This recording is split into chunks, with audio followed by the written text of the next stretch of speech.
Hi everyone, it's Jerry. This is the game between Harry Nelson Pillsbury, playing on the white end, and Emanuel Lasker. This was played in 1896 in Germany at the Nuremberg Tournament.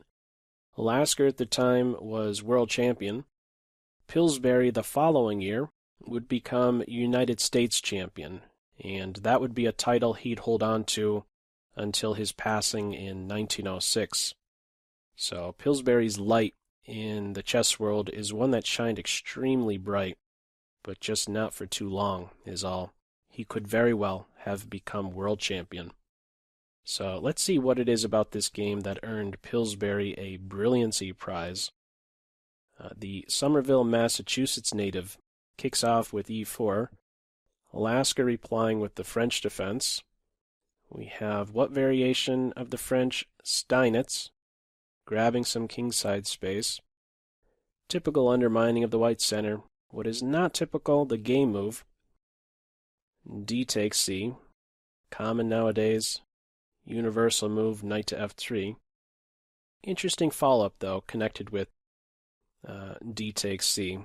What is that exactly? After knight c6, a3. Okay, so white is looking to grab some queenside space. And one might also reason secure the bishop post on d3 from any knight attack. What would be very logical here is to develop a piece and recapture.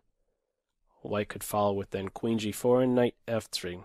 The game move, knight takes, b4, knight back, bishop d3. These two moves appear on the surface to be interchangeable, but I like this decision first.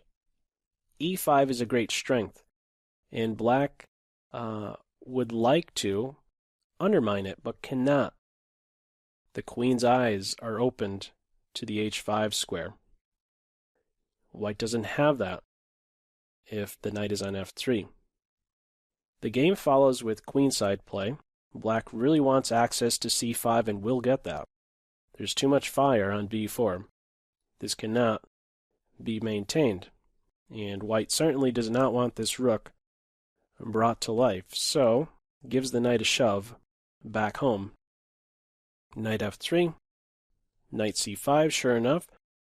These two advances, white has this queenside space, but it's not without its drawbacks. c5, c4, c3, a4, a3, all holes, all gaps in white's house, on the queen side of the board. And sure enough, what we will see are many of the black pieces making use of these squares, making use of the squares where white is weak. Following up, bishop to e3, another developing move, and preventing any d4 ideas. Knight b to d7, castles. Black is preventing an f5 pawn break. Knight to e2, so this move 14, white is already looking to reposition some. Where is this knight looking to go next? It's a bit of a mystery. One would think knight to d4, but yeah, not the case.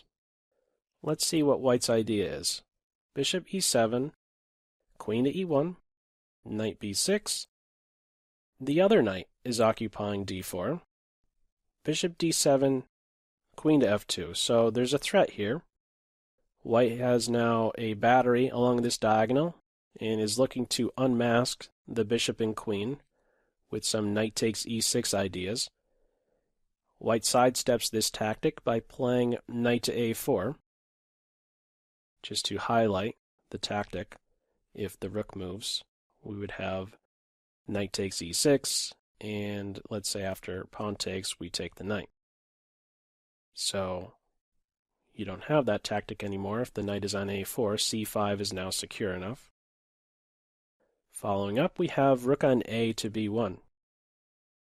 This is preventing the knights, both knights, from focusing on d3. That can be a bit uncomfortable for white if both knights are observing the d3 square. So rook a to b1 clearly interferes with knight to b2. But this is also an important middle game moment. Middle games are one of the most difficult points in a game, phases of the game, what plan to come up with. One may be thinking at this stage as white to play g4 and then f5, crashing through with f5 and getting at that black king. But g4 is played. This is, keep in mind, this would be a highly committal move by white. f5 is in, but hang on, whose king is the more vulnerable? Still a mystery. So g4 is not played. Rook a to b1. This pawn stays put on g2. This will be the white king's shelter. After rook a to b1, h5. So there we go. Forget about any ideas of g4. Black is interfering with that idea. Pillsbury now plays on the queen side some more. This pawn now has some great depth, playing into b6, and the b5 square is now open for many of the white pieces, and the knight is one who may look to jump in there next. And who knows what his ideas will be from that point. c7 and d6 look extremely appealing. The game move, knight takes bishop. Note that if this knight captures the pawn, we have these tactics in mind, as I already pointed out. So, knight takes bishop, pawn takes, and black picks up a pawn on a3. So what's the idea from here? Can't play g4 and f5. Who needs g4? That's what Pillsbury says. f5 anyway. Guess where this knight on e2 is going? G takes f5, knight to f4. These are two wonderful posts for the knights. Okay, white just pitched a pawn in order to grant this knight access to the f4 square. There's a lot of different ideas here connected with capturing on f5, d5, e6 by one of the knights. The game follows with h4. This is not best. One of the better moves is to put the bishop on a more secure square like b4. h4 is grabbing a little bit of kingside space. It's also taking away possibly some ideas of queen g3 and maybe sneaking in along the kingside. Not so easy for the queen to do that now, of course. But now comes this beautiful combination that is, making use of the queen side of the board, the center, the king side. It's all connected. Rook to a1. The bishop's it. He drops back to e7.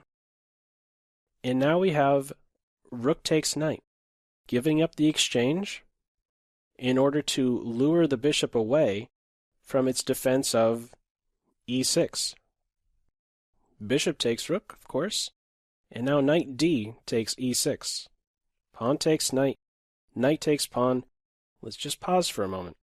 White is down a full rook. But this king is extremely vulnerable, and this knight, you can't put a value on him. He's currently striking at the queen, possibly looking to jump into c7. It's extremely dangerous for black here, to say the least. Lasker sees it best at this stage to actually give up the queen. The game move is bishop to d7, and then we have knight takes queen, but I'd like to touch on one of the variations at this stage. It's important. Why not, let's say, try to save the queen? What would follow is queen takes f5. White's threatening a mate in one, in multiple ways. Queen c6 could then be met with bishop g5. If bishop takes bishop, game over with queen to f7.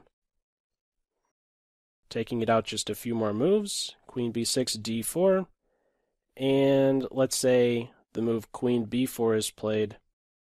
This would run into a check, a capture, and then we would have a very nice sequence here where eventually white will be winning the queen, and soon the game it's reading a mate in 6. It's very dangerous for Team Black, to say the least. Lasker saw this position and thought, the best resistance is to actually give up the queen, try to maybe come up with some type of fortress, but there will be no fortress. This is just a beautiful combination on the queen side and now in the center here, and what an enormous knight. He ends up picking up the queen, and the following moves in this endgame sequence are not particularly instructive, but let's see how the game follows. Getting some trades in. A good strategy at this point is to get rid of one of the rooks. That makes the coordination a bit more difficult for black, and this queen is an absolute animal.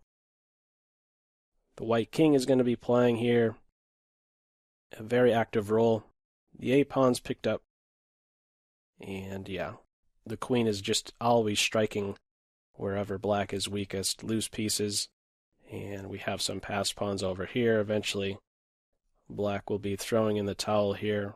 The king is a fighting piece, the white king, and soon all of these pieces will actually fall. Excuse me, all of the black pawns will fall. Queen to d6. This is actually the last move of the game. Lasker resigns at this point. This pawn is falling, and soon this pawn will be falling next. King g8. You could actually play this first, and then pick up the pawn with check. And yeah, this is just way too much for black to deal with. But this is as far as I went in this game. Again, the endgame, not particularly interesting, but certainly that beautiful middle game combination, sacrificing on a4, luring the bishop away, and then smashing through on the e6 square. That knight reposition into the f4 square and the f5 advance was a really, really nice idea, doing without this weakening of the kingside g4, pitching a pawn. And yeah, feel free, as usual, to share your thoughts on this one. I thought it was a beautiful sequence, and hopefully you did as well. That's all for this video. Feel free to leave any feedback in the comment section below, and I'll catch you in the next one. That's all for now. Take care. Bye.